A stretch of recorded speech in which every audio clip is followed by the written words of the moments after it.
Good evening and welcome to Artist Talk on Art. I'm Doug Shear, President, and today is October 23rd, 2023. Tonight's panel explores the controversial subject of artificial intelligence, or AI, in the world of visual art. It's a copyrighted program by Artist Talk on Art and will soon be posted to our YouTube channel. Opinions expressed by panelists or audience are not necessarily those of ATOA.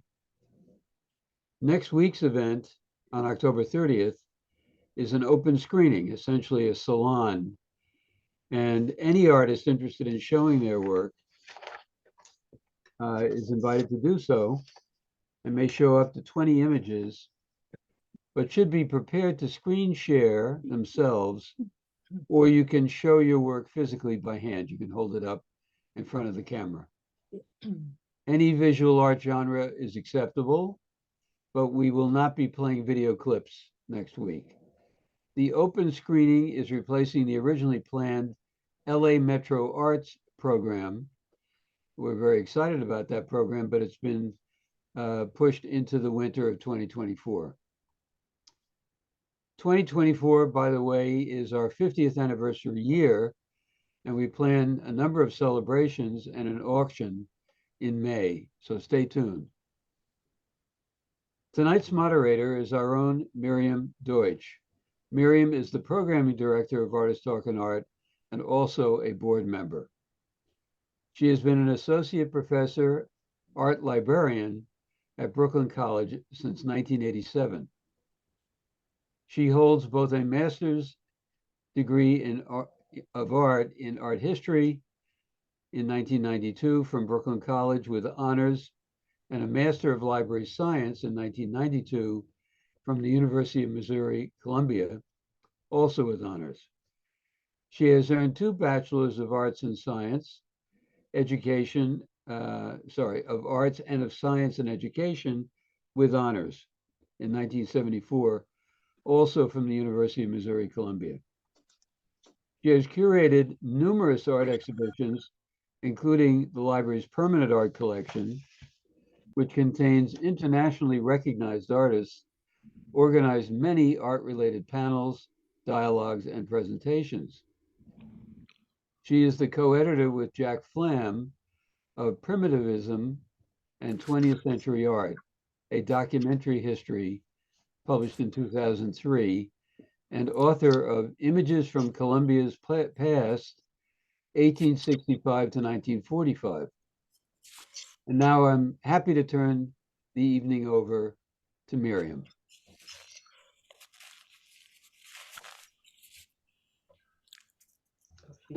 She's muted.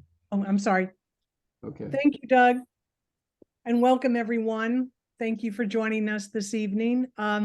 As Doug mentioned, tonight's panel is AI and Art, Tool or Threat. We'll examine how AI ingests and generates images. We'll hear from an AI artist and the changing dynamics of the creative process. We'll explore questions surrounding appropriation of art style, originality, and examine the ethical and copyright issues related to AI and art. I am so honored and excited to have these very impressive panelists to help us unravel the evolving relationship between AI and art. We'll first hear from Cliff Rosen, who is a managing partner at Ironcliff Partners. Ironcliff helps organizations understand and implement high-impact generative AI applications. Cliff is going to help us understand how AI ingests and generates images. We'll also hear from AI artist John McCormack, who is joining us from Monash University in Melbourne, Australia. John works at the nexus of art, technology, and society. His experimental practice incorporates generative art, music, and sound art, and artificial intelligence. His artworks have been exhibited worldwide at leading galleries and museums. Professor McCormack is also a highly regarded academic in the field of generative art and design. He is the founder and director of Sensalab, a transdisciplinary research space dedicated to experimental research in creative technologies at Monash University. Molly Crabapple is an artist, activist, and writer. Last May, Molly collaborated with the Center for Artistic Inquiry and Reporting and posted an open letter imploring publishers to restrict their use of AI-generated illustrations. And then recently produced Pretty Vacant, that is a podcast that focuses how AI is already impacting the world. Molly's reportage has been published in the New York Times, New York Review of Books, the Paris Review, and the New Yorker. Unfortunately, Molly is unable to join us tonight due to a family emergency. However, we're going to view a very short video where she shares her views about AI and art. And then we're also honored to have Atreya Mathur, who is Director of Legal Research at the Center for Art Law, which is a Brooklyn-based nonprofit that offers educational resources and programming for the advancement of vibrant arts and law community. Atreya is a Master of Laws graduate from New York University School of Law. She is an attorney from India and received her Bachelor of Laws and Business Administration from the School of Law, Christ University. She specializes in copyright, intellectual property, art law, international trade, corporate governance, and has published extensively in those areas. So we're going to begin with each panelist presenting for approximately 15 minutes. Then we will welcome your questions and comments at the end of their presentations. So I will now hand it over to Cliff. Okay, wonderful. Thank you, Miriam. It's great to be here. So as you said, I will be giving a brief presentation on how it is that AI manages to ingest artwork and then generate artwork, presumably inspired by what it was trained on, but not quite copying it. But we'll see the extent to which that's the case. Okay, I'm going to attempt to share my presentation. Since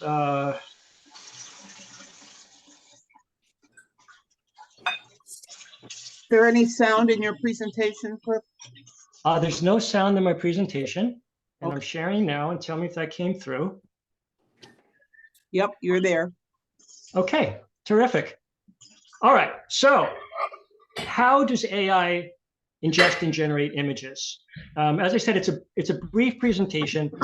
The goal is really to try to impart an intuitive understanding, some type of a meaningful understanding of what is happening with these machines, that they could take, let's say, a textual instruction and wind up generating on the other end something that remarkably represents that description. And I'm going to do this by using an actual example. We'll take a simple text prompt, we'll generate art, and then we'll try to walk through the, I'm sorry, do you guys hear that audio disturbance? Yeah. Yes. Okay. Okay. All right. Let me focus. Is it possible to mute? Can you detect, Mary, it's possible to detect which channel is coming from and mute them? Where's it coming from, Cliff? Let me see. I got to scroll down. Okay, I tried to turn right. off everybody's. Oh, there are a bunch of people whose mics are not turned, whose mics are turned off, or turned on. I will mute them all. I went through and did that, and somehow people unmuted themselves because they are able to. Please, people, don't unmute yourself.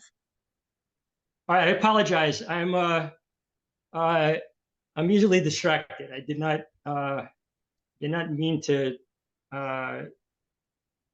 Now I derailed myself. Okay, great. So I'm going to go through a text-to-image example. We're going to look at what happened under the hood that made that possible, and then we'll draw some conclusions at the end. Okay.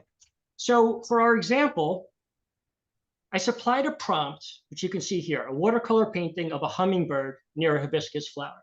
Now, I happen to have supplied this prompt to a language, to a model called DALL-E from OpenAI. OpenAI is the same company that put out ChatGPT. There are many different text-to-image models. There are many different ways that they work, but they all operate with similar concepts, and there's those concepts I'll be getting into. So in response to this prompt, this is the actual image that was generated by DALL-E. So obviously, it includes a hummingbird. It includes a hibiscus flower. It reflects the proximity of the hummingbird to the hibiscus flower, and hopefully, I'm not an artist, but it sufficiently captured the style of water paint. How did this happen? How did we get to the point where we had a chunk of silicon running a program that was able to take this text prompt and generate this image? Okay. It does so as a machine learning system. So you hear terms, you hear artificial intelligence, you hear machine learning, you hear generative AI. Basically, in 2023, when you hear AI, it's pretty much interchangeable with machine learning. And the concept is sort of getting computers to do what you want by showing and not telling. Kind of the way, ultimately, at the end of the process, you can give them an instruction, but the way that you teach them is by showing. At the end of the day, how can you think of this apparatus, this machine learning apparatus that's going to take in that text prompt and that's going to push out at the other side that hummingbird image? Can you guys see my mouse over here? I'm hovering over this diagram. Yeah. Okay. So this is a representation of the inner workings of an image generation model. And I just want you to notice the three major sections. On the left, we have the input layer. All the way on the right, we have the output layer. And in the middle, we have these magical hidden layers that do all the work. And if you look on the input layer, you see there are these 4 nodes or neurons that are depicted. And all the way on the right, you have 3 nodes or neurons. The concept is that we're going to put in some discrete elements of input. Here we're showing 4 elements. And those elements are what in this case? They are words. They are words in our prompt, a watercolor painting of a hummingbird near a hibiscus flower. And what comes out on the other side, here reflected by these 3 nodes, is an image. But what does it mean when we say an image is coming out? Well, I think there's a pretty common understanding now that when computers are representing images, they do so as pixels. They do so as a matrix of dots. And so what's coming out at the other end is a list of dots. So we take in a list of words, and what we get out on the other end is a list of dots. And when I say list, what's actually being specified in that list are numbers, because that's how computers think, okay? So it's pretty trivial on the input side to convert the words to numbers. I'll give you a simple example. Write down on a sheet of paper 10,000 words, and to the left of that list, write the numbers 1 through 10,000. We now have numbers representing those words. That's fine. And then on the output side for the pixels, let's just say that this model was configured to output an image that was 100 pixels across and 100 pixels down. So there are 10,000 pixels. We're going to get approximately 10,000 numbers coming out on the output layer, representing those pixels. So obviously, the image here is very dumbed down. I'm showing 4 words and 3 pixels, not very realistic. The reality is it could be many words and thousands or millions of pixels. Okay, so that's the input and the output. And then what's happening in the middle is all that magical stuff. And basically, it's all math. It's all math that gets you from the numbers that represent the words to the numbers that represent the pixels. But how does that happen? Okay. This machine learning apparatus is basically a mathematical function. And we already see that, because what is a mathematical function? It takes numbers as input. It produces numbers as output. And somehow it knows how to operate on those numbers that come in to produce the numbers that come out. And that somehow is what happens in that middle layer. And essentially, every single individual node in this middle layer, which is just a little piece of computer code that can remember numbers and do computations on them, contributes to that overall calculation. Now, this is a mathematical structure that we're looking at, and it's hard for people not trained on computer science and linear algebra to have an intuitive sense of what this is capable of. But here's the mind-blowing thing, and I hope you get a little intuition from this, and then beyond that, you're going to have to make a leap of faith, okay? If you have a sufficient quantity of these nodes in the middle that are doing small mathematical calculations on what preceded, and passes those calculations to what follows. On a minute, somebody must have unmuted themselves because that shouldn't be happening. Okay, no problem. Okay, so the I don't magic see is anybody unmuted. I don't know where that came from. okay, no problem. The magic is if you have a sufficient quantity of these nodes in the middle, which have mathematical parameters as part of the function, then it is possible to produce any given output over here from any given input over here. I'm going to say that a little bit differently. If we look at a mathematical function that says, like, you know, here, P equals 5 times Q. Okay, let's explain that mathematical function. P, the price, equals $5 times Q, the quantity of the donuts that you're buying, or whatever. That's a mathematical function. Picture a function that where the 5,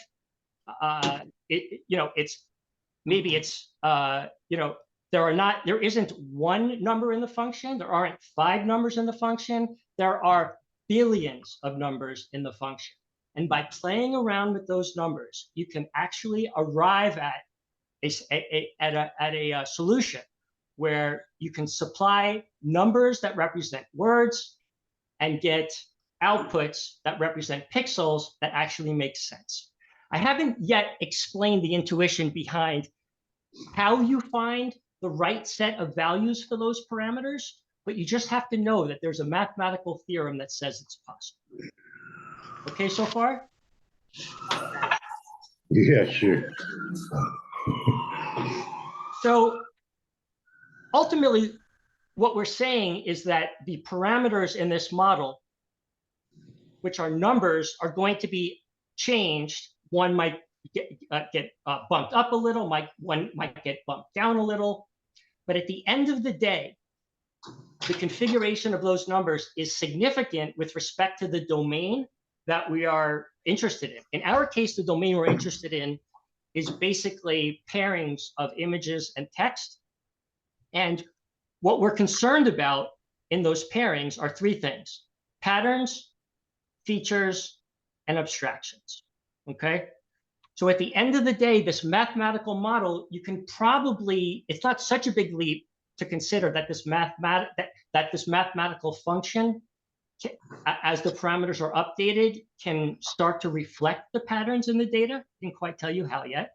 But what's important to know is that we're talking about patterns of features. And to make that concrete in the art world, the space of features comes in terms of colors and shapes and textures and other things in the art world, okay? So given that the data that we're going to be training the models on are these images and text that have these features, and given that there are patterns in the features, the math can now intuit abstractions, okay? And in fact, so what does that mean by an abstraction? It's a general way of getting from features in data to patterns, and then going back from patterns to features. So our ultimate goal is to update the model parameters during training somehow So if we come back here, the promise that I made you is that if we can put the right numbers assigned to each of these neurons or nodes in the middle, that you could put words as numbers in this layer, and you could get back pixels as numbers in this layer that actually will be meaningful and represent the patterns in the data. That was the promise that I made you. And now we've talked a little bit more about what we mean by patterns, features, and abstractions. And the question is, how do we get the model parameters updated so that that magic can occur? And that's what I'll try to cover now. How am I doing on time, Miriam? Let's see, you have about, I think 10 more minutes. I don't know how Okay. when I started. All right, great. Sorry, I forgot to take note. Yeah. Okay. All right, so patterns, features, and abstractions are the key to what the AI is trying to get out of the training. Okay? The AI, when it's being trained on images, is not trying to get out. Well, let's leave it at that. It's trying to get patterns, features, and abstractions. Okay. How do we update the parameters in the model to achieve this? The answer, again, I need you to make a little bit of a leap of faith with math. But we asked the question before, how do you update the parameters to get the output you want, which is the output that represents or reflects patterns in the training data? And the answer is, if you can quantify the difference between what the model outputs for a given input and what you actually wanted the model to output, we can now tweak all billion, 10 billion, 100 billion parameters, every single one of them, make them a little bit better so that the model becomes that much better at producing pixels from words. So coming back to this diagram, the promise was if you have enough of these nodes in the middle that are doing mathematical calculations, and they're arranged in the right configuration, there are some values that you can assign the mathematical operators in those nodes so that you can get a meaningful mapping from words on the left to pixels on the right. Okay. Now, hopefully we're inching our way towards having that understanding. All right. So what we said was, as long as you can quantify the difference between what the model outputs. So for example, if we put in the prompt, a watercolor image of a mockingbird by hibiscus flower, and we don't get the result that we want, but we could assign a numerical value to how it was wrong, we can now go back to all those parameters and make them a little bit better. And that process is called minimizing a loss function. It's a technical phrase. You don't need to know it, but it's really the magic that lets us get to the point where those parameters have absorbed the features and the patterns and this hierarchy of abstractions. Okay, let's try to put this all together. Now, what's happening in the training process? All right. So from the very beginning, we have this untrained model. We could put words in, and the pixels that we get out are going to, the images that we get out are going to be nonsense. They're going to be noise. They're going to be random. Okay. But we go ahead and we gather thousands or millions or more of sample data that includes images and descriptions of them. Okay. Then we supply each of those samples to the model one at a time. The sample that we supply is the text description that we wanted to generate. We don't yet supply the image. We supply the description. We let the model plug in the numbers for those words on the left, run through the parameters in whatever state they're at. An untrained model it's not going to produce anything meaningful, but that's our starting point. We'll get out a bunch of random pixels. But then what we do is we look at the image that was generated and we compare it with the image that we wanted to be generated, and we do our mathematical comparison. And then here's again where we need a leap of faith. We use fancy math to figure out how to take what the model output, what we wanted the model to output. We translate those to numbers. We look at the difference. We run the math. We update the parameters. And the amazing thing is, if you repeat this process enough, the parameters will start to absorb the patterns and abstractions inherent in the data. In fact, this works unreasonably well. And when I say it works unreasonably well, you probably have heard a lot of talk about how AI scientists don't really fully understand these models. Of course, they know what the calculations are because they wrote the calculations. But the fact that when you apply this process to updating the parameters can absorb and reflect the features and the patterns and the abstractions as well as they do is a bit of a mystery. Okay, so pulling it all together, in the last slide, we walked through what happens during the training process. So again, we started with a blank slate, an empty model, like a baby that's born and doesn't know much about the world. We showed it millions of images to get those parameters tuned up. Okay, so that was this first step. And this, as an example, during training, maybe the model was given, pictures of, it was given instructions to make pictures of cute puppies, and in the process of doing so poorly and then being told how it was for, it began to learn associations between words and images. All right, so those word to image relationships wound up being encoded mathematically in the model's parameters. And so now when you go to the input side of the model and you say watercolor painting of hummingbird, the words that in that phrase activate patterns in the parameters, and then the activation of those patterns ultimately manifests in the outputting of an image. Okay, so that's the process beginning to end.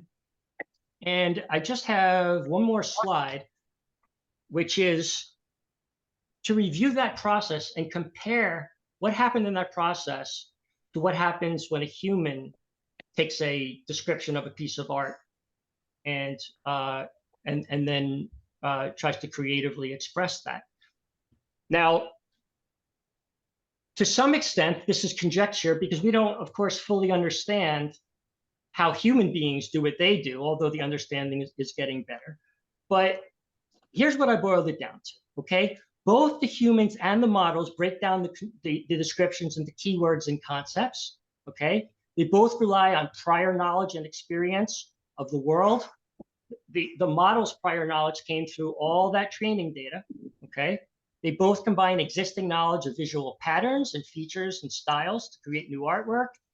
And significantly, or to sum it up, they both rely on complex hierarchy of abstractions. Really, what I just said was AI is not really doing a Frankenstein copy-paste job when it creates artwork as one might think. You might think, oh, it's seen all this artwork and somehow there's a mapping of words to pieces of the art, and when it gets an instruction to make art like such and such, it grabs a piece here and a piece there and assembles them together. But that's not what's happening. Instead, what's happening is the same thing is a very similar thing that's happened to humans. Basic concepts, a hummingbird as an entity and as a concept, something that is graceful, something that's pretty, something that represents in the physical world with certain features, etc. All of that it's not memorized by the model. It's not the model is not taking little bits and pieces and putting it in a file. It's extracting concepts. Birds have wings and beaks.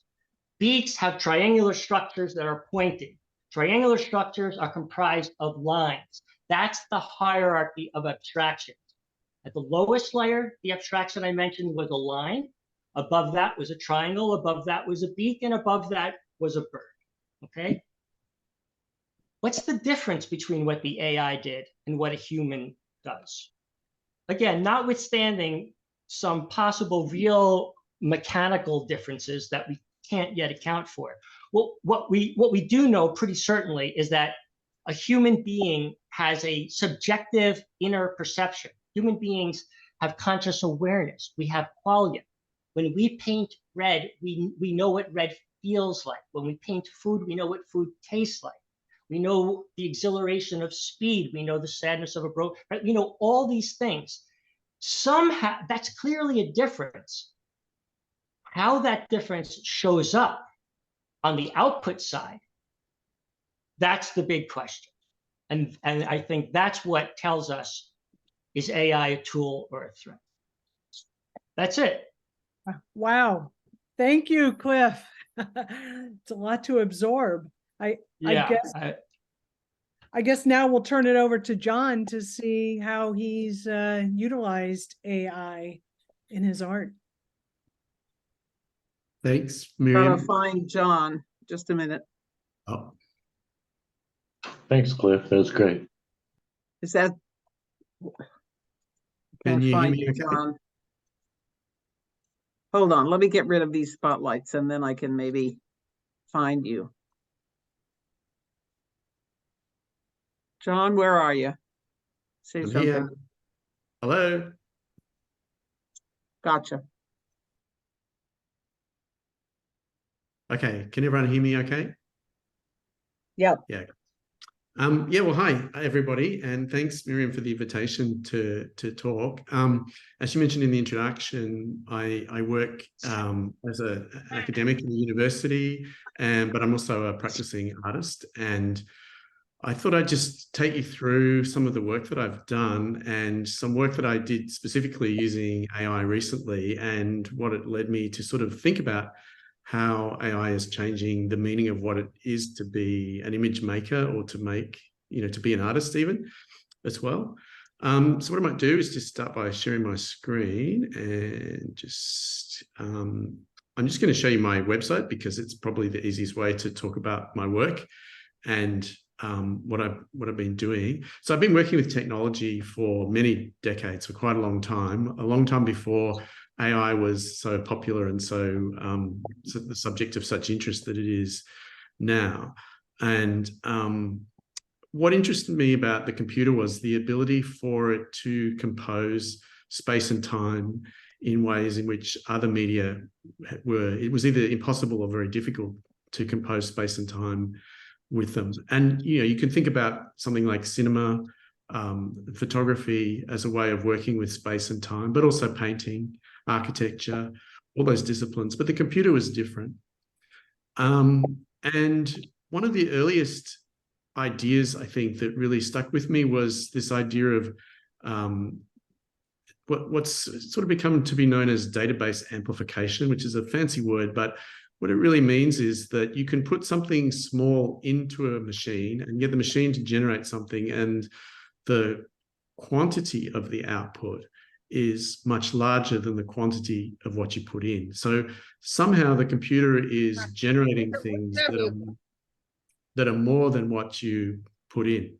So just to give you some examples of that, so this work is called 50 Sisters, and I made this work in 2012. I was an artist in residence in Linz in Austria at the Ars Electronica Center, which is a big museum and production center for electronic media art.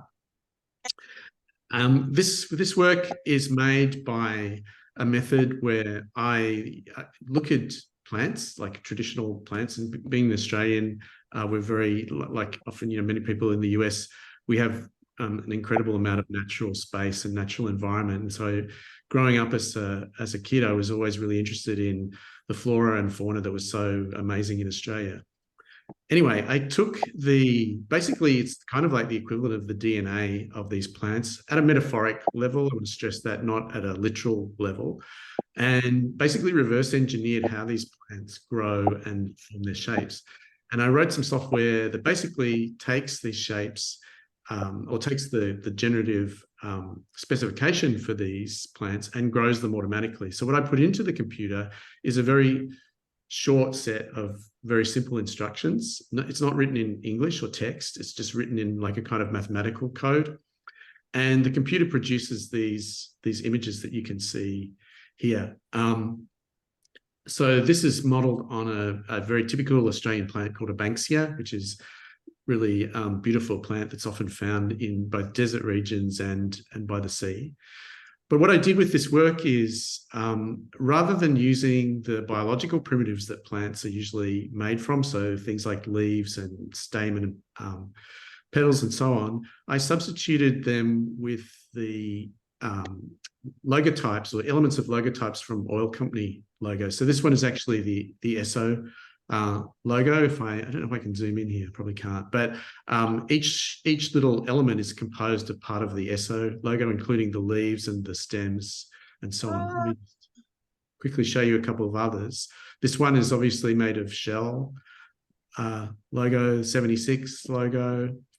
And the computer basically generates these. I don't design them specifically, but the computer generates them for me. And it's a process akin to sort of like selective breeding, the way that you might breed pigeons or cats or dogs or that kind of thing. You start with something that's not what you want, and you slowly breed these different versions until you get a version that you think is interesting. So this is an example of that idea of the database amplification that I talked about before. So the information that I'm inputting into the system is probably about 200 bytes, so 200 characters of information. And the output is a 3D model, these are all three-dimensional, that's several gigabytes big. So there's over 1 billion times more information coming out of the computer than was put in. So clearly the computer is kind of contributing a lot here. So I wanted to switch now to talk about this project, which is called The World We Made. And it was largely driven by the recent development of these text-to-image systems that Cliff was talking about earlier. The fact that you can just type in a very simple text prompt and the machine, the AI, will generate an image based on that text that somehow indicates the elements or the objects that you put in the text. And I guess at first glance, this is not dissimilar to what I was doing with the plant images, except rather than inputting text, I was inputting a kind of genetic code. So it's more sophisticated in terms of its structure, I guess, but the principle is kind of the same. You put a small amount of text in and you get a complex image out. And that's why it's referred to as generative AI. So I started to think, well, this, how is this different? Because in the plant images, I'd written the software myself from scratch, like every line of code I'd written myself pretty much. Whereas this, I didn't write any code. I just typed the image prompt into Midjourney and I got something that looks like a very realistic photograph that came out of it. And I started experimenting and playing with lots of different things because, of course, it's like a Pandora's box. As soon as you think, well, the system can make an image of anything I can type in, you start to think, well, what can I actually type in that's going to be interesting? And you quickly discover how much information is actually censored by the system. So I was using a system called Midjourney to do this. It's just an online system that you pay a small subscription per month, and you can type in prompts and get images out. So this is a whole series. I didn't start making the images like this. This is after a couple of days of playing with the system. And what amazed me was the volume of production. So to produce the plant images would take me on the order of like 3 to 4 weeks, often longer, a couple of months of actually working with the computer and getting everything right. And I found that I could just generate these images in like 30 seconds.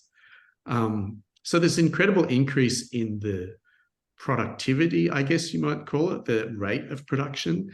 But what does it mean artistically? So I don't consider this an artwork, I should say, even though I've sort of put it on the artwork page on my webpage.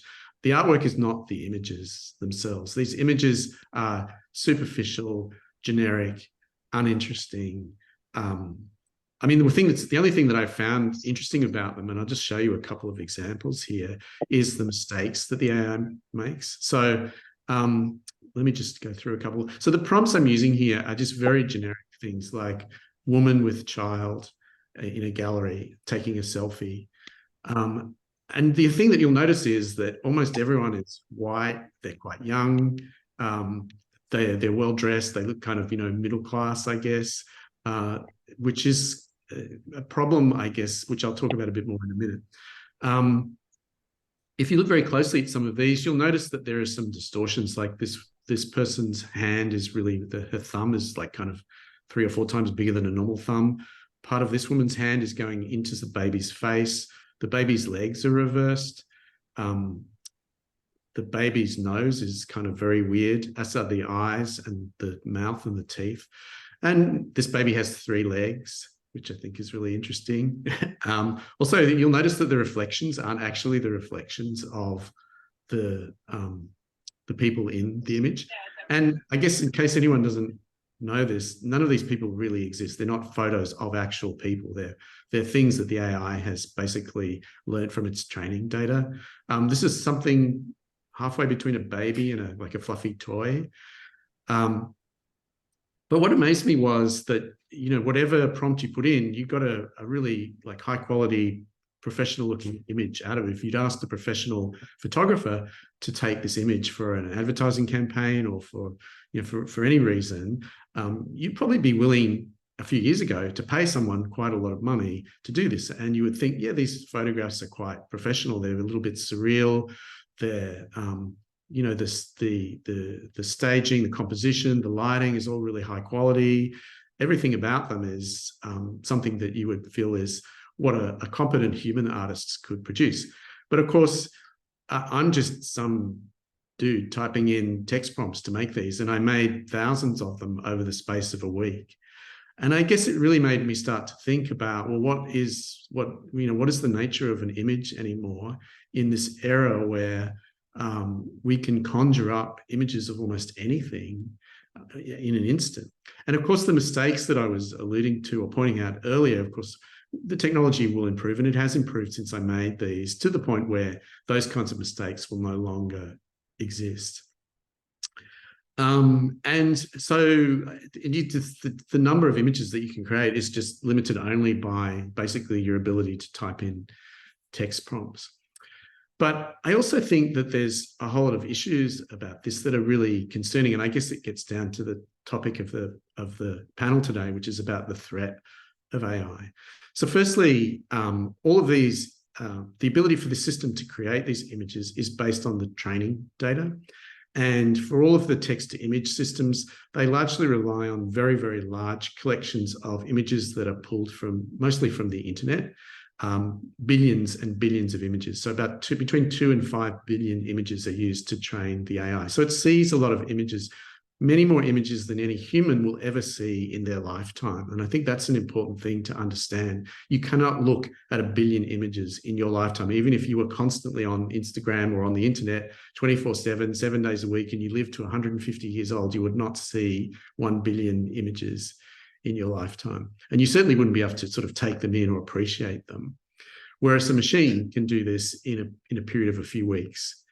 So, but what are these images and where do they come from? Well, they come from other artists who've labored very hard and very long to create images, not these images specifically, but to create images that help train the AI. And I think this gets down to one of the first issues that many people have talked about and is now subject to, legal questions about, if you ask for an image in a particular style of a living artist or a dead artist, should that artist be compensated, or is it some kind of theft of that artist's work?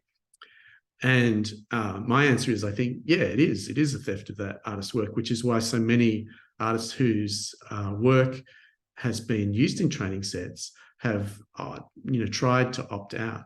And the most recent versions of DALL-E, for instance, do have the ability for you to opt out as an artist to say, I don't want my data to be used for training. But currently, it's an opt-out process. It's not an opt-in process. And you also have to provide OpenAI with images of all of the images that you don't want the AI to be trained on, which seems to put a huge burden on the artist not to get trained. So I think that's an important issue. But I think the broader issue is really, well, what does this mean in terms of visual culture? How is this going to change visual culture? So I'm going to change windows, and I'm hoping that you can see this. Can you see that I changed the window or not? Probably not. I might just... Yes, we can. Oh, you can. Okay, great. Sorry. So this was just, again, this is written on my website. You can look at it. This was just a documentation of my experience in working with the system over a period of a couple of months, and just my observations. So here's a photograph that I took. And one of the things that you can do with these systems is not just use text to create images, but you can put an image into the system and get the AI to tell you what it thinks it is. So it gives you the prompt back. And I mean, one of the things that you immediately notice is that these descriptions are largely object-oriented, in the sense that they don't understand the poetics of the image at all. They only understand the objects in the image. And of course, they can understand the relationship between different objects and the style of the image, but they don't understand the poetics of the image. And I think that's a really important thing. And you can also I can feed in a photograph. I can get the AI to give me a prompt, and then I can feed that prompt back into the AI to get it to generate an image based on that prompt. So I'm going from image that I took or I made to text that the AI generated, and then taking that text, giving it back to the AI and saying, generate me an image based on this text.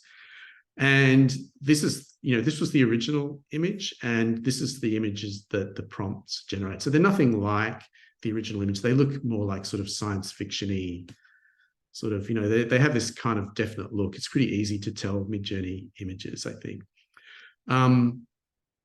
But they don't capture any of the poetry. But the interesting thing was, when I started playing with this, there's also a feature on the system that allows you to look at what other people have done too, which is the more interesting part of the system.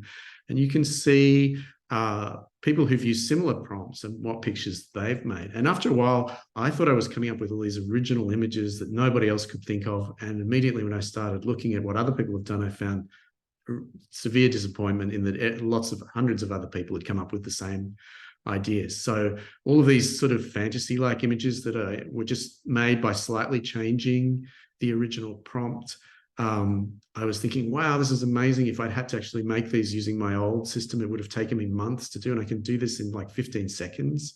It's incredible. But then when you click on the image and say, show me people who've made similar images to this, you get, 100 different images that are all kind of the same. And that's what led to these pictures. And this is a more recent series too. And it's kind of fascinating what the AI does. Like it's certainly, it really knows how to trawl human culture. But what it can't do is do anything original. It can't do anything actually unique. Certainly the image has never existed before. But I think stylistically, it's built on human artistic creativity. AIs can't invent stylistic movements in the same way that humans have been able to do that. And there's a whole lot of, there's a lot of reasons for that being the case. I guess I'm running out of time, but that's really the kind of main points I wanted to get across. And I think there's lots of other nuanced issues. This raises all sorts of questions about authorship, intention. AIs have no intention, so a human has to have intention to make an artwork. The AI will just sit there all day long doing nothing until you type the prompt in. So it has no intention to be an artist. It has no ideas or emotions that it wants to express. It's purely just taking text and creating images. But I guess the more interesting question for me is, well, what happens next? So this is obviously something that's emerged very quickly, and probably in a few years' time, it won't exist in the form that it exists now. And we'll be very used to synthetic images being part of our cultural vernacular. In fact, we won't be able to tell the difference between AI-generated images and images that are made by people. But beyond that, what if AIs actually start having intention? And what is that intention, or what should that intention be? And I don't think it can be a human intention. So it seems a ridiculous idea that an AI would want to make art in the same way that a human makes art, because an AI is clearly not a human. It doesn't have a body. It doesn't have a life experience. It's not made of the same biochemistry as people. It doesn't have the same relationships as people do. So, that's why it has no intention, because it has none of those things. But the interesting question for me is, well, if it does get intention, which there's some very perhaps dubious but interesting propositions that are appearing about AIs starting to have intention. So recently, OpenAI published a paper about GPT-4. They actually tricked one of the people working at the company to overcome a robot captcha. So, the thing on the internet where it says, I'm not a robot, and you've got to solve a puzzle or, prove somehow that you're not a robot. It actually enlisted a human to do that for it in order for it to get access to a web page, which does perhaps not show necessarily intention, but it certainly shows how dangerous potentially those systems could be if they did have intention. So I think that's really, the idea that this is where things are going to stop is not where we should be really thinking about. We should be thinking about the point at which AI has intentions and can come up with its own ideas, because then that will be an inflection point, not just on human culture, but on human history, which I think is the most interesting part of this. And it's still speculative. I want to stress that it's not the situation at the moment, but it's becoming increasingly more likely. And I think we do need to be prepared for that. So I'll leave it there and stop my sharing. Well, thank you, John. Wow, very fascinating work, and bringing up the issue of guardrails pertaining to AI is something I guess we're going to have to struggle with. But I'm just going to briefly share my screen, a video from Molly, and then we'll move on to Atreya. So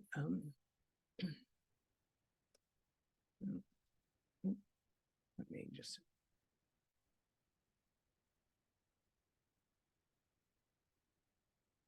That are funded by tens of billions of dollars by some of the most malignant actors in Silicon Valley, who scrape the internet for billions upon billions of images, many of them copyrighted.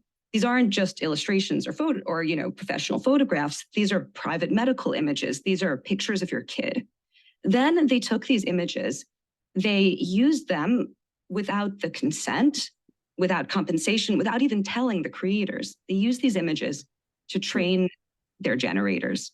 The only reason that any image generator is good is because it was trained on billions and billions of stolen images. We're talking about companies. Yes, the summer of 2020, where we had throngs of people sharing. All right, that's Molly's message, and I'm going to turn it over to Atreya, who is going to help us understand originality and copyright and the many other ethical issues surrounding AI. Atreya?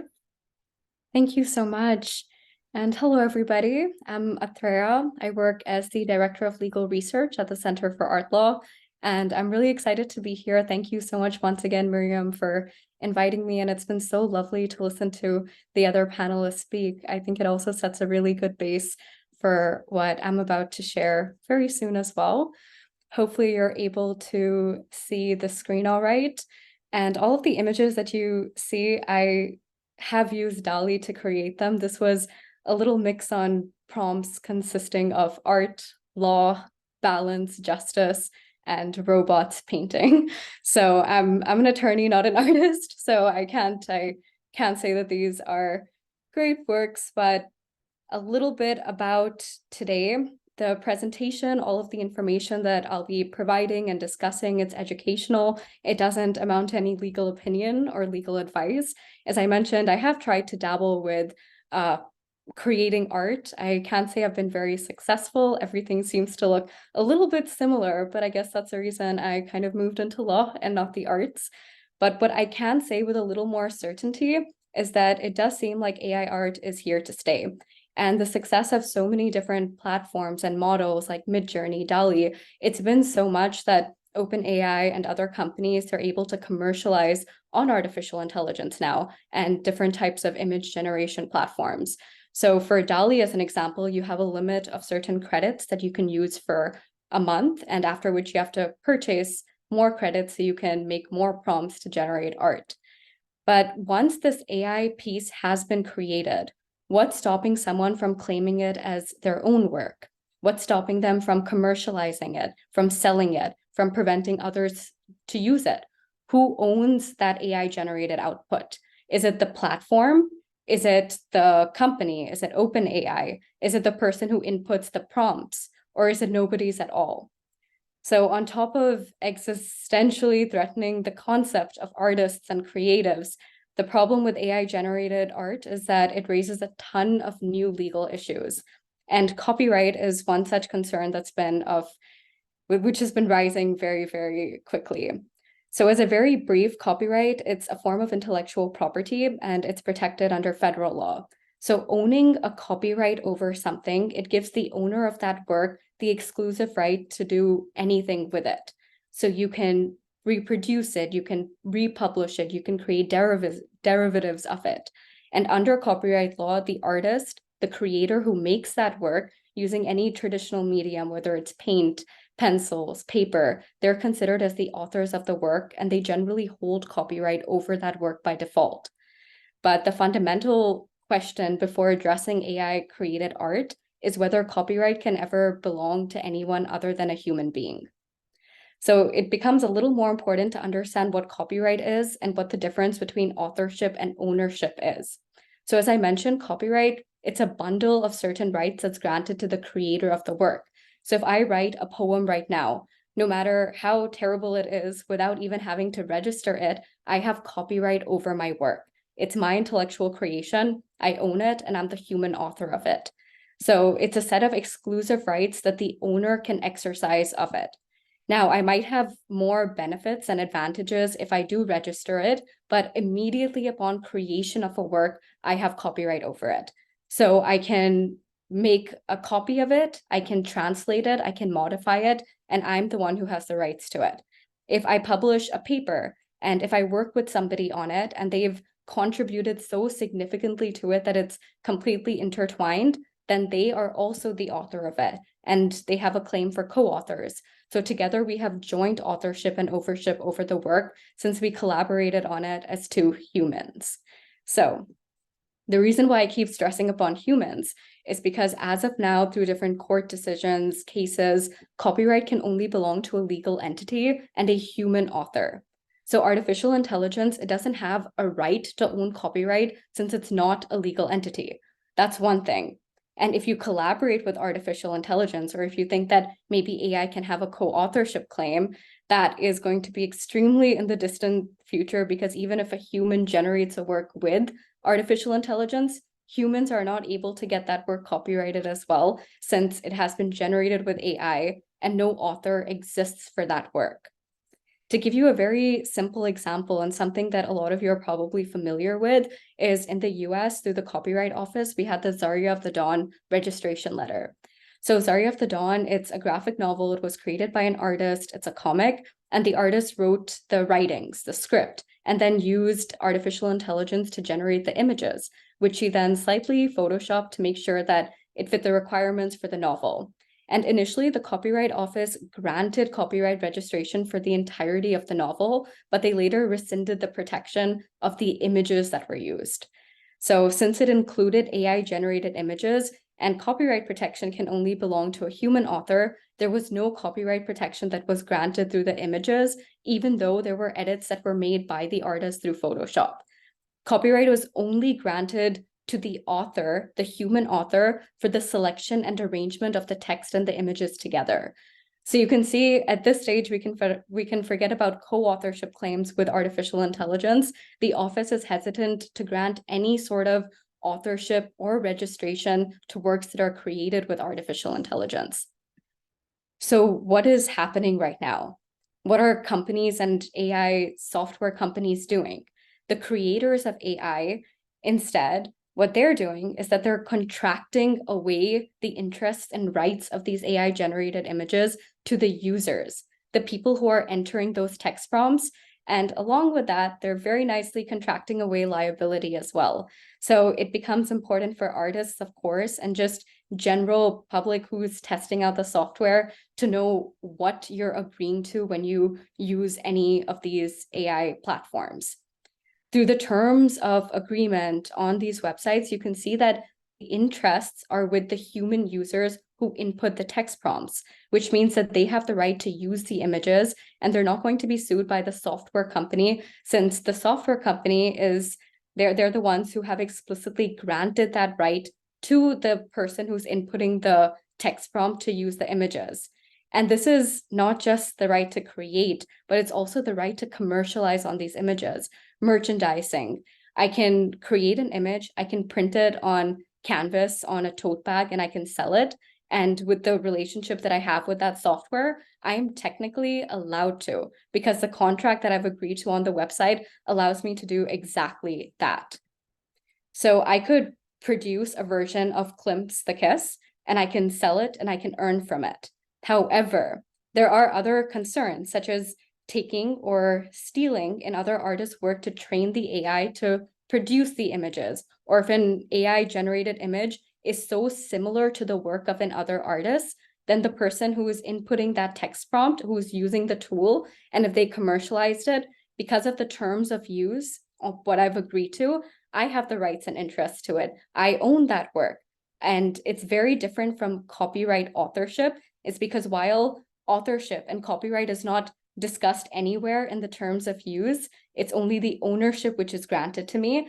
I would be sued by the artist instead of the software company, because I have agreed to that contract and I'm the owner and I'm merchandising and commercializing on those images. So these companies can technically very seemingly evade liability in the sense by signing away such rights to the user of the software. And it's different that class action lawsuits are being filed, but it'll be very difficult for others to pinpoint what image is being used where, and the burden always will be falling on the artist. Now, for example, in DALL-E's previous version, DALL-E 2, OpenAI, in their terms of use, they assign the right, the title, and the interest in the final image to the creator. This means that the creator, the person who input the text, is the owner of the image and has rights to that final image.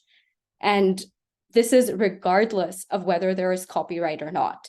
So the company very precociously bypasses most copyright questions through contract.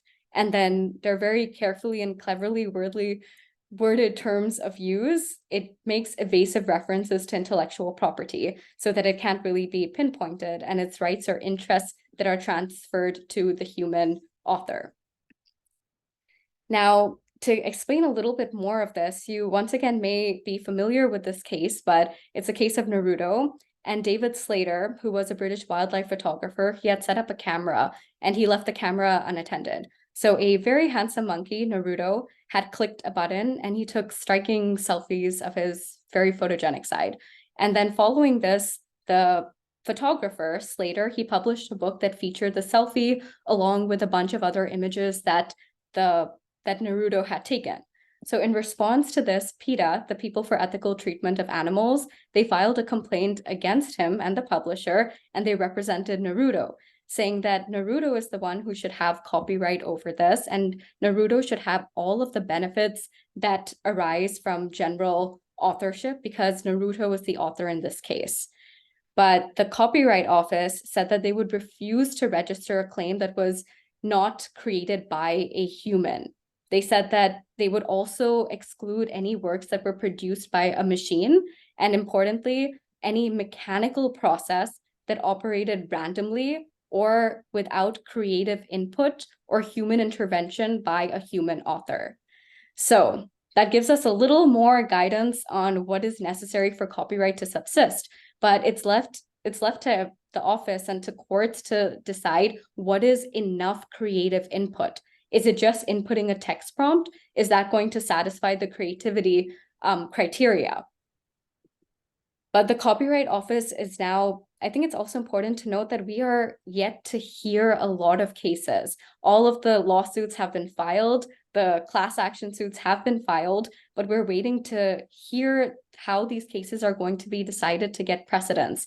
But in the meanwhile, the Copyright Office, with the registrations that have been coming in, are formulating guidelines and they're formulating some type of rules. A public inquiry is actually open as we speak, and hopefully we're going to see more regulations. But what the Copyright Office has said as of now, and what we can relate to with the Zarya of the Dawn case, is that the author has to be human. No matter what it is, any ownership of any work for copyright has to be human. The second, to analyze when it's been a mechanical production or how much of the work is created by a human, it has to be decided on a case-by-case basis. And more than that, they're not going to register a work when there is no creative control by the human user. They say that influence is not enough. So the creative element, like I talked about in Naruto, entering the prompts would likely not be enough to grant copyright protection. Finally, the selection and arrangement is the only part of the work that can be protected. And no matter what work you're submitting to the Copyright Office for registration, it has to disclose that you've used AI-generated content. And otherwise, you'll see it was similar for the repercussions of what artists are doing to get their work registered. It loses, they rescind protection to the work. So disclosures have to be made on which part of the work was created by AI and which part was created by a human author, and also how it was generated. So details have to be disclosed to the office when you are trying to register your work. I did want to mention a couple of general perspectives and challenges that I've seen while working with artists. One of the artists that I spoke to, who's now a representative in a class action lawsuit against Midjourney, Stability AI, DeviantArt, she's a digital artist. And last summer, she was actually so keen on working with DALL-E when it had released in the summer. And there were several concerning things that she slowly noticed. Someone had just tagged her on Instagram and an image of an artwork. And they said that they absolutely loved her work there. And she realized it wasn't hers. It was generated by AI. And we decided to use Midjourney to see what it's able to produce. And it was AI generated. It was similar to something that she was working on and that she had worked on. And she was able to see that her name was fed into the database, which means that they were using her name to create a certain style of art, like an oil painting of an online panel in the style of Van Gogh. They were similarly using her name to create different types of images, and it was fed into the AI without her permission. So artists are frustrated from the experience that I've had working with them. Their work is being used without their consent. It's producing things which are similar to what they're working on. And it's important to note that copyright, it doesn't protect ideas. So if I'm thinking of creating a work like this, my idea is never going to be protected. It's the expression of it. However, when you own copyright over work, you also have all of the exclusive rights that I mentioned earlier, like derivative rights, which means that you as the copyright owner are the sole person who can create a series. Like derivative works means from Harry Potter books to movies, or you're doing a translation. So if you're creating something, you have a right to take on a potential market and create something in a different medium. So that's an issue that artists have been seeing. And I'm realizing I'm already probably running a little late on time. And I've got quite a few left. So just let me know whenever to stop, and I'll be happy to take a pause. But one of the other problems, one of the other problems that artists had noticed is with Lensa AI. And I'm not sure if you all had the chance to make those magic avatars of yourself, and people were quite obsessed with it, especially last winter. And one of the issues that was faced with these images that were being generated was the signature. So you would see that in a lot of the images, there was a mangled signature in the corners of different artwork. And it was interesting because there were arguments on both sides. People were saying that, oh, it is mimicking artists' signatures because they've taken the work and it's being fed into the AI, and it's kind of moving it around here and there, but that shows that the work is being stolen. But there were other arguments that were made against the same as well, stating that this is not what the signatures were. This is AI noticing that its training data set always has signatures in it. So it's producing its own type of signature just because it thinks that it has to. So it was a very interesting argument that was made on both sides. There were also considerations that this could be watermarks of photographs from studios, but those are also protected by copyright. So it's important to note that any image that is copyright protected, even taking a photo of that and reproducing it on your phone or posting it on social media, it's infringement. So if I'm watching a TV show and I really like a scene and I take a photo of it, I post it on my Facebook saying, oh, I absolutely love this, that's infringement. It's different that you could have a defense against it, but it's just important to note infringement is infringement. And while all of this is very ethically dubious, the issue is that copyright laws right now are very murky. With Lensa, for example, it uses a certain software, I think it's called Lion, and it uses clip technology. And basically to sum that portion up, what Lion states is that they don't copy the images, they store the URLs. So and why that becomes extremely important is because there is case precedents, like in the case of Google, where Google was not responsible for copyright violations with regard to its thumbnail images, that when you search for something and you look at the thumbnails, just displaying those images, it doesn't infringe copyright because it does not store the images. The page only provides HTML instructions and URL text. And if that's what is being done, and if that's what you're able to see, and if the images itself are not stored, that becomes a bit of a problem to prove copyright infringement. There was also another issue, to give you another example of different challenges that artists have faced, where law and ethics both come into place, is there was an artist, Ben Moran, in 2022 December. He had tweeted moderators of a subreddit, and he had been banned from that subreddit because the moderator said that his work was so similar to AI, it was produced by AI, and he was banned from that platform. So Moran said that they could prove and provide the process and the PSD file to show that this was generated by a human. But then the moderator of the subreddit made a pretty terrible statement saying that even if you did paint it yourself, it's so obviously an AI design that it doesn't matter. If you're a serious artist, you need to find a different style because no one's going to believe that that is not AI.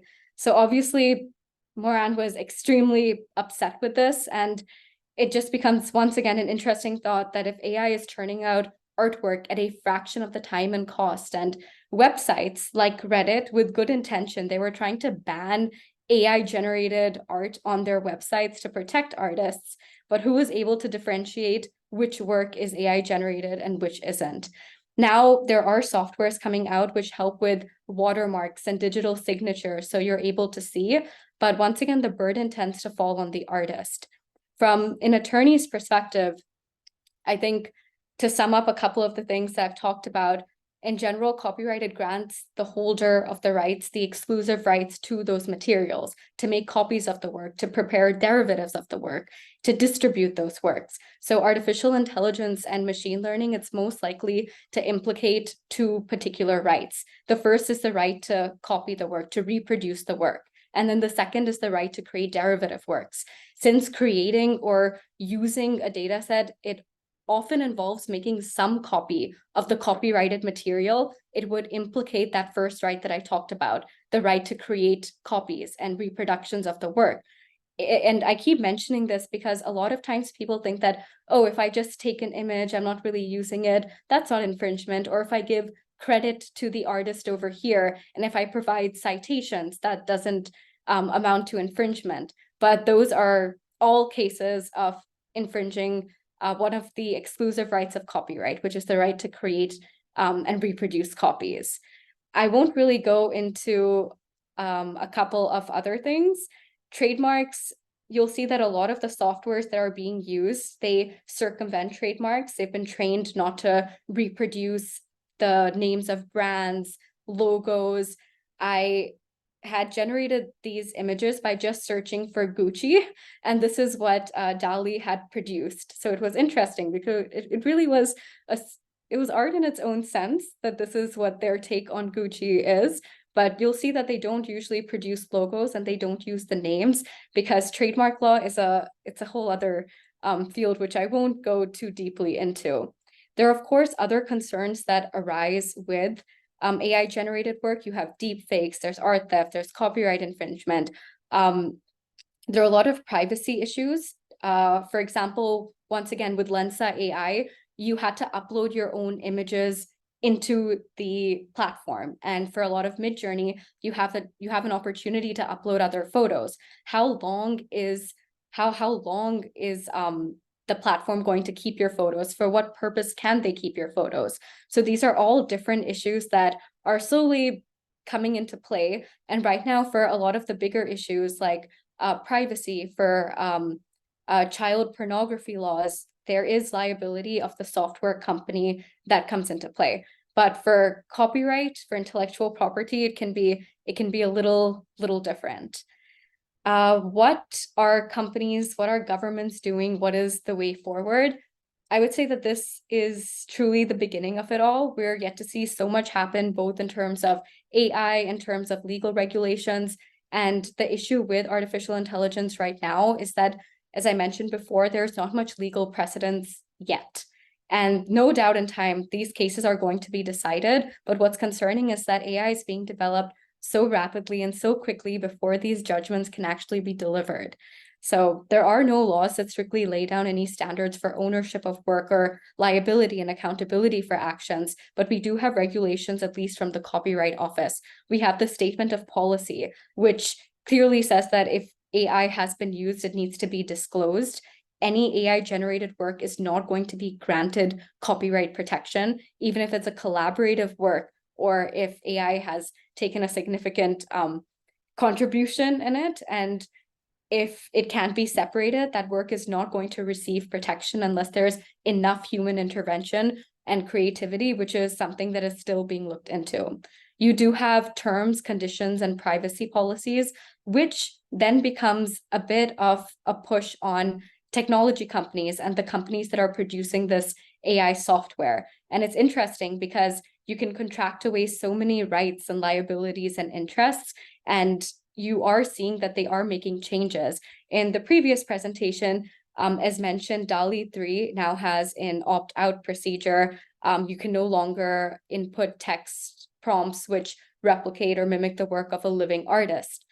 So there are certain things that are being done, but as you can see, the onus is always on the artist at this point. And there have to probably be mandates and regulations for these companies to produce at least a set of guidelines which they have to follow, because if the onus is on artists, as I was talking about the previous artist who had to search for her work being fed in, you would spend so much time just going to these sites and seeing if your work is being used or not, and then having to opt out instead of opting in. But yes, the way forward, if AI is a tool or a threat, it seems to pose a bit as a threat to a lot of artists, but a fair, ethical approach, collaboration is probably going to make it a very useful tool. There are a lot of laws that surround this, and I feel like I have only scratched the surface, and there's so much more to say, but I think Refik Anadol's Unsupervised, which is at MoMA and recently acquired by MoMA, is a great example to show how it's bringing all of the archives of MoMA's work together and using AI in this way. But it's difficult for all artists, especially younger emerging artists and digital artists, to have the same recognition of their work or have these kind of collaborations. So with the right mandates, with disclosures, and with case precedents, which we'll hopefully receive, it'll be more of a tool than it will be a threat. And sorry for taking up, I think, a lot more time. So sorry about that. No, thank you. Oh, what an excellent presentation, all three of you. and so many fascinating, challenging issues before us. I'm sure people have a lot of questions and concerns. So we'll open it up to questions, comments. I think we have one, let's see, 2 questions in the chat. I'll read one for Atreya. Since the Supreme Court has given speech rights to corporations, couldn't they rule that the corporation owning AI owns the rights to works AIs create? So thank you so much for that question. It's interesting.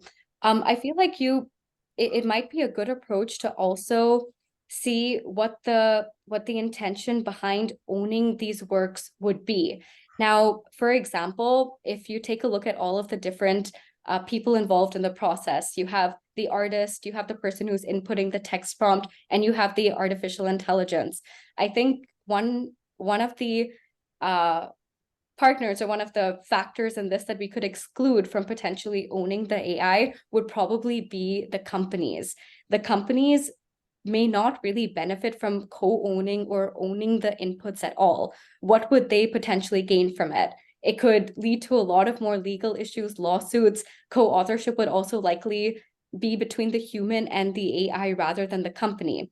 The artists themselves, the people who are inputting the prompts, they may not be very keen to create and own their works if it's been co-authored or owned by the software company instead. It would be a little more complicated and probably a little more risky as well. In my very personal opinion, I think companies really won't benefit from owning the work. They want to provide the platform and have users pay a subscription fee to use the AI for continued use of the platform and software. And to transfer rights and interests would motivate the users to use it rather than worrying about who owns it or what the legal issues are, or potentially hinder their use or make them concerned about other legal ramifications for the company, which is, I think, that's what they're doing through their terms of use. And I feel the Supreme Court, they could potentially go that way, but I feel like it would be very unlikely that they would. The art of portraits, I don't know if I'm being heard, I hope so.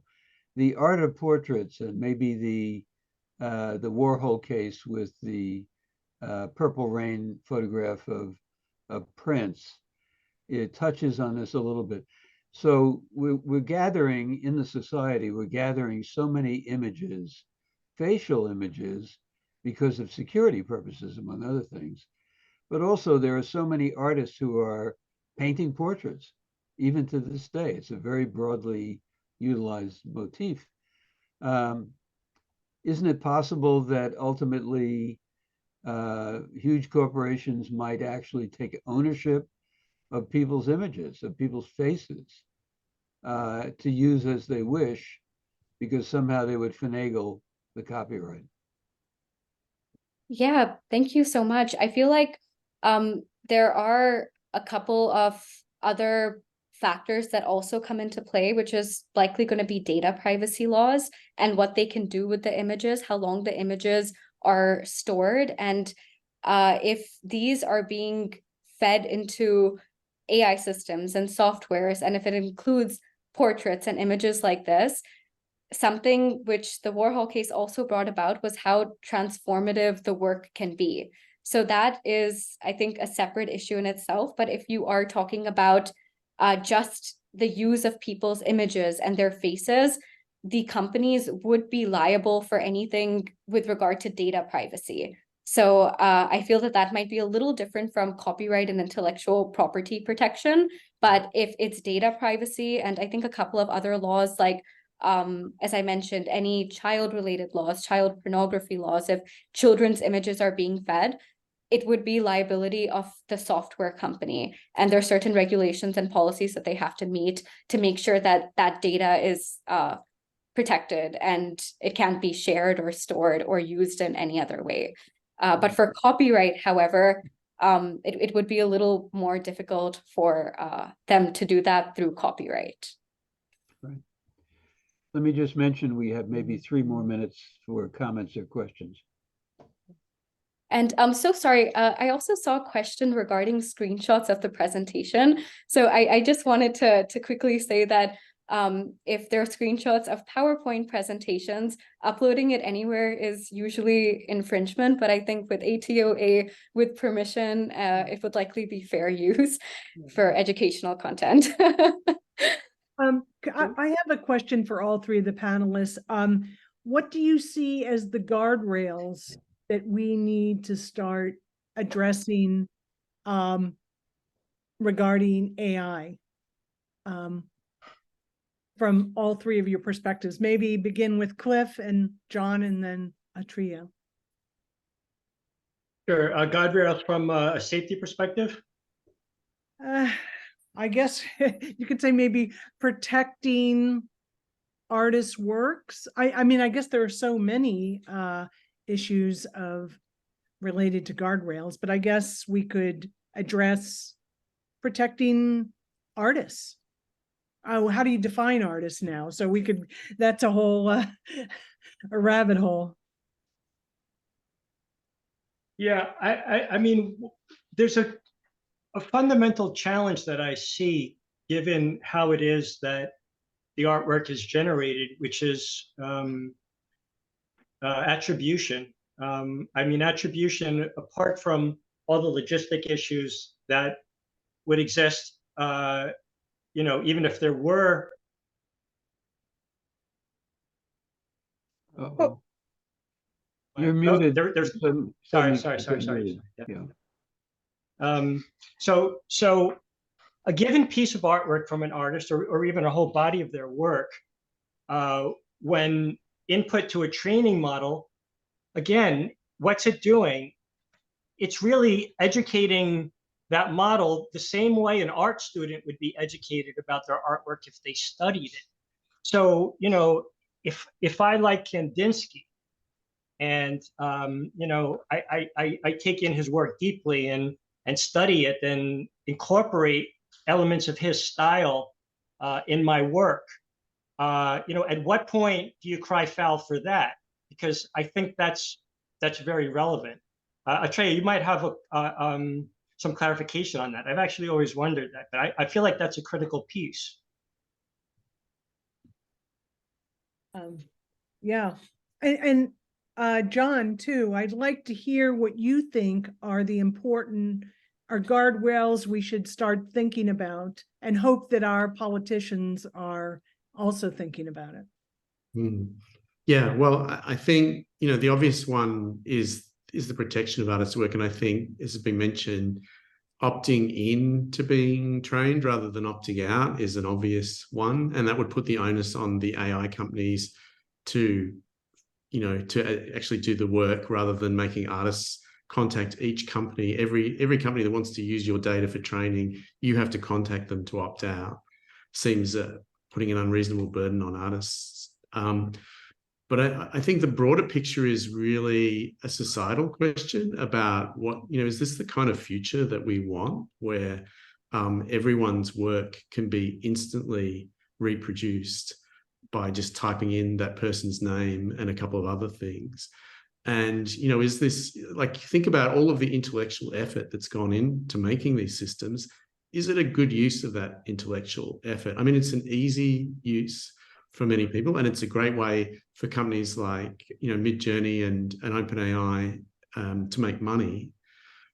But is it a valuable thing artistically? I'm not convinced that it is. I mean, certainly there are many artists who've worked with AI for decades who do really interesting work, but that's not what these companies are doing. They're not making art. They're not making software for artists. They're making software that reproduces human imagery.